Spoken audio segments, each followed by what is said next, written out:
left Jerry Jones speechless after the game, which is a very bad sign for the head coach. He was speechless. Wouldn't talk last night after the game, which, for Jerry Jones, talking is like breathing, and he wasn't talking last night. That's the Cowboy blew it perspective. Here in New York, you don't want to hear that, and nor should you. Here it's about comebacks, about mental toughness, about overcoming adversity, overcoming incredibly bad defensive play, and having a couple of guys really stand out, led by Eli Manning. And if anybody's ever foolish enough to call up and knock Eli Manning again, I mean, think twice, please, huh?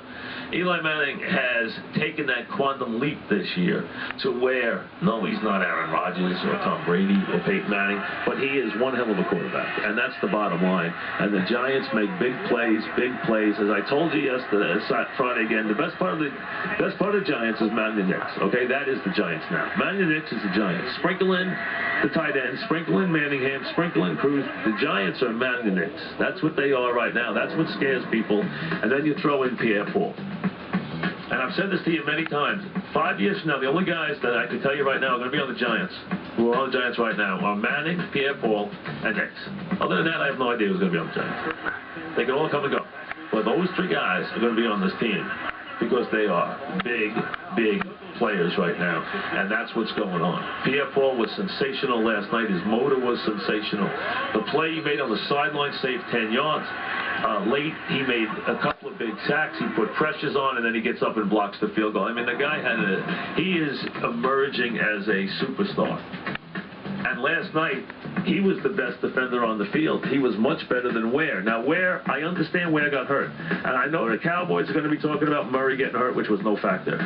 Jenkins being hurt, which I think he's overrated anyway. The Cowboy secondary stinks, as we know. And Ware was clearly hurt because they didn't get a sack on Manning last night all night.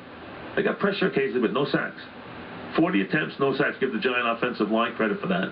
And I think the shift in line, despite the fact once in a while Booth, snaps it from here to, Hong Kong.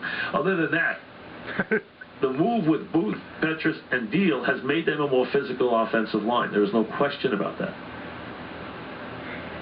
And it's kind of changed them. It's made give them a little physicality and maybe a little attitude that they hadn't had this season.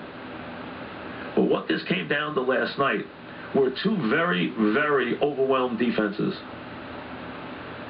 And the fact that Romo made most of the plays, but Eli made every play. I understand he had an interception on a tip on a screen pass. I understand that. And it could have been fatal, but it wasn't. And Eli, who has broken records now in the fourth quarter, and that's where quarterbacks in this league make their money, in the fourth quarter. And Eli is on his way to eclipsing by a wide margin the record for fourth quarter touchdowns in one season in the NFL. And the names on that list are his brother and John Unitas. Okay? When you hear Unitas' name on any of these lists, you know it's a real list. You know it means it's the real deal. When it says John Unitas. Okay? Or Peyton Manning. Or Tom Brady. Eli has had a marvelous season, and the best thing about him is what